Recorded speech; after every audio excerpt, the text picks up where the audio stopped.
खुश आमदीद। हमारी आज की दुनिया में हर तरफ से एक दबाव महसूस होता है ना? आज हम कुरान के लाजवाल अस्पाक से किरदार के लिए एक मजबूत और अमली खाका तैयार करने वाले हैं, जो हमें जदीद जिंदगी के चैलेंजेस से निपटने में मदद देगा। अच्छा, तो आज हम क्या क्या देखने वाले हैं? सबसे पहले हम ये समझेंगे कि आज के दौर में एक मजबूत किरदार इतना अहम क्यों है। फिर हम नेकी की असल गहराई में जाएंगे, देखेंगे कि हकीकी जिंदगी की आजमाइशों में किरदार कैसे परखा जाता है। तारीख से कुछ अहम सबक सीखेंगे और आखिर में कुछ ऐसी अमली आदतों पर बात करेंगे जिन्हें फौरन अपनी जिंदगी का हिस्सा बनाया जा सकता है। हम सब रोज़मर्रा की ज़िंदगी में चैलेंजेस और प्रेशर का सामना करते हैं। ऐसे में एक ऐसा काबिल एतमाद रहनुमा मिलना जो हमें मजबूती से खड़ा रहने में मदद दे, बहुत ज़रूरी है। कुरान हमें किरदार की तामीर के लिए एक बिल्कुल वाज़ेह और ठोस फ्रेमवर्क फराहम करता है। तो आइए इस खाके की बुनियाद रखते हैं। सबसे पहला और अहम कदम ये समझना है कि नेकी यानी बिर का असल मतलब क्या है। देखें, जब हम नेकी या बुर की बात करते हैं तो कुरान के मुताबिक ये सिर्फ कुछ इबादात या रस्म व रिवाज का नाम नहीं है। ये एक मुकम्मल तर्ज ज़िंदगी है। इसमें अल्लाह पर पुख्ता ईमान, ज़रूरतमंदों की मदद करना, अपने वादों को पूरा करना और मुश्किल वक्त में सब्र से काम लेना, ये सब शामिल है। और ये आयत तो नेकी के तस्वुर को एक बिल्कुल ही नए लेवल पर ले जाती है। हकीकी नेकी का मेयार ये है कि इंसान अपनी सबसे प्यारी चीज़, वो चीज़ जिससे उसे खुद मोहब्बत हो, उसे दूसरों के लिए कुर्बान कर दे। ये सिर्फ पैसे की बात नहीं, ये अपना कीमती वक्त, अपनी सलाहियतें, कुछ भी हो सकता है।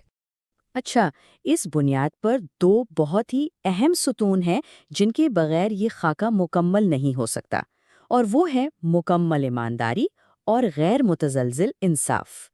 तो यहाँ पर ईमानदारी को सिर्फ एक अच्छी आदत नहीं, बल्कि एक इलाही हुक्म करार दिया गया है। ये हमारे तमाम मामलात की बुनियाद है, चाहे वो ज़ाती हों या पेशावराना। और ईमानतदारी के साथ ही जुड़ा है इंसाफ।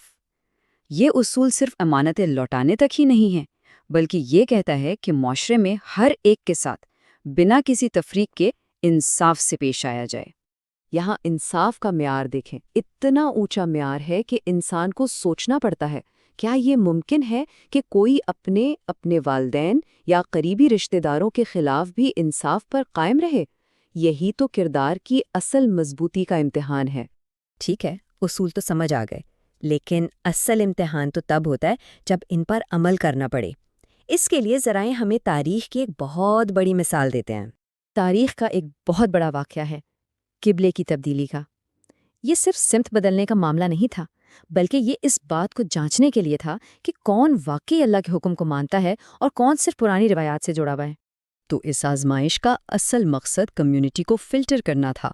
इसने मुखलिस और सच्चे पैरोकारों को उन लोगों से अलग कर दिया जो सिर्फ ज़ाहिरी तौर पर साथ थे, और इस तरह एक मजबूत और मुत्तहिद जमात की बुनियाद रखी।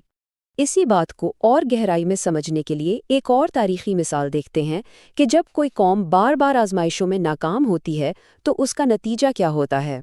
बनी इसराइल की तारीख हमें एक केस स्टडी की तरह बहुत कुछ सिखाती है। अल्लाह की नेमतों के बावजूद वादे तोड़ना, इलाही अहकामात पर अपनी ख्वाहिशात को फौकियत देना और आपस में फूट डालना, ये सब वो गलतियां थीं जिनके नताइज बहुत संगीन निकले। तो यहाँ दो बिल्कुल मुख्तलिफ रास्ते सामने आते हैं। एक तरफ मोमिन का रास्ता है जो इताअत, इत्तिहाद और अल्लाह की हिकमत पर भरोसे का है, और दूसरी तरफ वो रास्ता है जो सवाल करने, तफरीका डालने और अपनी ख्वाहिशात की पैरवी का है, जिसका अंजाम अच्छा नहीं होता। तो सबसे अहम सवाल, इन तमाम बातों को आज की ज़िंदगी में कैसे अपनाया जाए? ज़राए हमें कुछ बहुत ही काबिल अमल रोज़मर्रा की आदत बताते हैं। चलें कुछ अमली आदतों की बात करते हैं जो रोज़मर्रा में अपनाई जा सकती हैं। नंबर 1, जब भी स्ट्रेस या दबाव हो तो सब्र और नमाज से मदद लें। नंबर 2, अपने काम में, अपनी पढ़ाई में और अपने ताल्लुकात में मुकम्मल ईमानदारी से काम लें। नंबर 3, अपनी पसंदीदा चीज़ों में से दूसरों को देने की आदत डालें। और नंबर 4, हर रोज़ अल्लाह की नेमतों को याद करके शुक्र अदा करें। और शुक्रगुजारी शुरू करने का एक बहुत ही आसान और ज़बरदस्त तरीका है। हर रोज़ बस एक लम्हा निकालकर सिर्फ एक ऐसी चीज़ लिख ली जाए जिसके लिए हम अल्लाह के शुक्रगुजार हैं। ये छोटी सी आदत सोच में बड़ी तब्दीली ला सकती है। तो आखिर में ये सवाल हम सब के लिए है, کردار کی تعمیر ایک دن میں نہیں ہوتی، یہ ایک سفر ہے۔